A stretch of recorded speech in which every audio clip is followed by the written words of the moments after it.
Welcome back to I spicy delights. ഇന്നൊരു variety രീതിയിലുള്ള ഒരു ചിക്കൻ റോസ്റ്റാണ്, മാംഗ്ലൂറിയൻ ചിക്കൻ റോസ്റ്റ്. പേര് കേട്ടിട്ട് നിങ്ങളത് ഒരുപാട് പണിയുണ്ടെന്ന് കരുതണ്ട, വളരെ ഈസി ആയിട്ട് തയ്യാറാക്കാം. അപ്പോൾ നമുക്ക് ഉണ്ടാക്കാം.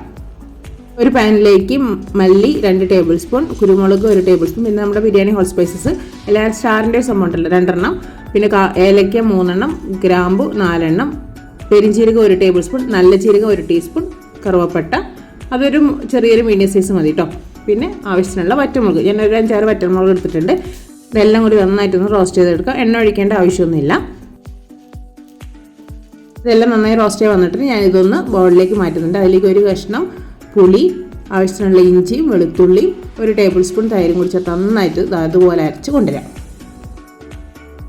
ഇനി ഈ അരപ്പ് നമ്മൾ കഴുകി വൃത്തിയാക്കി വെച്ചിട്ടുള്ള ചിക്കനിലേക്ക് നന്നായിട്ട് തേച്ച് പിടിപ്പിച്ച് 1 മണിക്കൂർ റെസ്റ്റ് ചെയ്യാൻ വയ്ക്കാം. സമയമില്ലെങ്കിൽ നിങ്ങൾക്ക് ഒരു അരമണിക്കൂർ വെച്ചാൽ മതി. സമയമുണ്ടെങ്കിൽ 1 മണിക്കൂർ, അല്ലെങ്കിൽ ഓവർനൈറ്റൊക്കെ വെച്ചാൽ അത്രയും നല്ലത് കേട്ടോ. ക്യാമറ ഒന്ന് ഇടയ്ക്ക് ഓഫായി പോയിട്ടോ. നെയ്യിലാണ് ഉള്ളി വഴറ്റിയെടുക്കേണ്ടത് കേട്ടോ. അപ്പോൾ നെയ്യാണ് ചേർക്കുന്നത്. ഇവിടെ വേറെ എണ്ണ നമ്മൾ വെളിച്ചെണ്ണ ഓയിലൊന്നും ചേർക്കരുത്. നെയ്യിൽ വഴറ്റി ഇതുപോലെ ഒന്ന് സോഫ്റ്റ് ആക്കി എടുക്കുക കേട്ടോ. എന്നിട്ട് ഇതിലേക്ക് നമ്മൾ മാഗ്നേറ്റ് ചെയ്ത് വെച്ചിട്ടുള്ള ചിക്കനില്ലേ, അതും കൂടി അതിലേക്ക് ചേർത്ത് കൊടുത്ത് നന്നായിട്ടൊന്ന് മിക്സ് ചെയ്തെടുക്കാം. നന്നായി മിക്സ് ചെയ്തതിനു ശേഷം നമുക്കത് മൂടി വെച്ചൊന്ന് കുക്ക് ചെയ്തെടുക്കാം. വെള്ളമൊന്നും ഒഴിക്കണ്ട കേട്ടോ.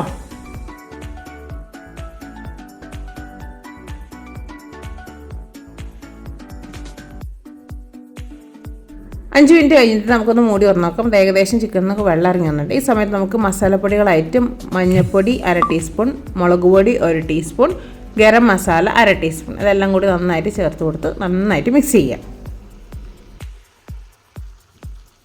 നന്നായി മിക്സ് ചെയ്തതിനു ശേഷം വീണ്ടും നമുക്ക് മൂടി വെച്ച് കുക്ക് ചെയ്യാം.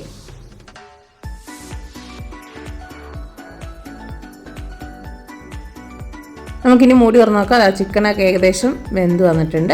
അതിന് വെള്ളമൊക്കെ ഇറങ്ങി നല്ല ഗ്രേവി രൂപത്തിൽ നമുക്ക് കിട്ടിയിട്ടുണ്ട്. നമുക്കിവിടെ ഗ്രേവിയുടെ ആവശ്യമില്ല, കാരണം മാംഗ്ലൂറിയൻ ചിക്കൻ ഗീ റോസ്റ്റ് ആണല്ലോ. അപ്പോൾ നന്നായിട്ട് ഈ ഗ്രേവിയൊക്കെ നല്ല രീതിയിൽ വറ്റിച്ചെടുക്കണം. അപ്പോൾ നമുക്ക് കുറച്ച് കറിവേപ്പില, ആവശ്യത്തിലേറെ കറിവേപ്പിലയും കൂടി ചേർത്ത് കൊടുക്കാം. നന്നായിട്ടൊന്ന് വറ്റി വരട്ടെ കേട്ടോ ഗ്രേവിയൊക്കെ.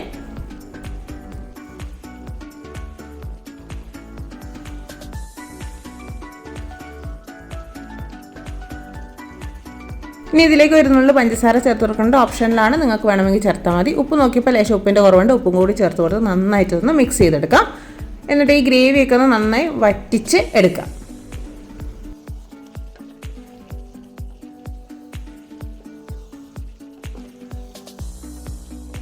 ഗ്രേവിയൊക്കെ വറ്റി നല്ല സെറ്റായി വന്നിട്ടുണ്ട് നമ്മുടെ മാംഗ്ലൂരിയൻ ചിക്കൻ ഗീ റോസ്റ്റ്. അപ്പോൾ ഇത്രയേ ഉള്ളൂ ഈ ഒരു റെസിപ്പി. എന്തായാലും നിങ്ങൾ ട്രൈ ചെയ്ത് നോക്കണം കേട്ടോ. ഇതിൻ്റെ ഒരു ടേസ്റ്റ് ഇപ്പോൾ എന്താ പറയുക, ടേസ്റ്റ് ഇപ്പോൾ നിങ്ങളിപ്പോൾ ഇങ്ങനെ പറഞ്ഞ് മനസ്സിലാക്കുക. നിങ്ങളൊന്ന് ഉണ്ടാക്കി നോക്കുന്നത്, അപ്പോൾ നിങ്ങൾക്ക് മനസ്സിലാവും ഇതിൻ്റെ ടേസ്റ്റ് എത്രത്തോളമാണ്. പക്ഷേ നല്ലൊരു അടിപൊളി ടേസ്റ്റ് കേട്ടോ. നല്ലൊരു സ്പൈസിയും കുറച്ച് ടാങ്കി ഫ്ലേവറൊക്കെ ആയിട്ട് എല്ലാവർക്കും ഇഷ്ടപ്പെടും. ഒരു വെറൈറ്റി രീതിയിലുള്ള ഒരു ചിക്കൻ റോസ്റ്റ്. അപ്പോൾ എന്തായാലും ഇത് ട്രൈ ചെയ്ത് നോക്കണേ. ട്രൈ ചെയ്ത് നോക്കിയാൽ മാത്രം പോരാ, നിങ്ങളുടെ ഫീഡ്ബാക്ക് കമൻസിലൂടെ പറയണം കേട്ടോ. വീഡിയോ ഇഷ്ടമായി ലൈക്ക് ചെയ്യുക, അതുപോലെ മാക്സിമം ഷെയർ ചെയ്ത് കൊടുക്കുക. ചാനൽ ആദ്യമായി കാണുന്നവരാണെങ്കിൽ ഇതുപോലത്തെ ഈസി പീസി റെസിപ്പികൾ കിട്ടാൻ വേണ്ടി എൻ്റെ ചാനലൊന്ന് സബ്സ്ക്രൈബ് ചെയ്ത് വെച്ചാൽ കൂടെ ബെൽ ബട്ടൺ കൂടി എനേബിൾ ചെയ്ത് വെച്ചാൽ ഞാനിടുന്ന വീഡിയോസിൻ്റെ നോട്ടിഫിക്കേഷൻ നിങ്ങൾക്ക് കിട്ടുന്നതാണ്. അപ്പോൾ അടുത്തൊരു വീഡിയോയിൽ പുതിയൊരു അടിപൊളി റെസിപ്പിയുമായി നമുക്ക് വീണ്ടും കാണാം. അതുവരെ ടാറ്റാ.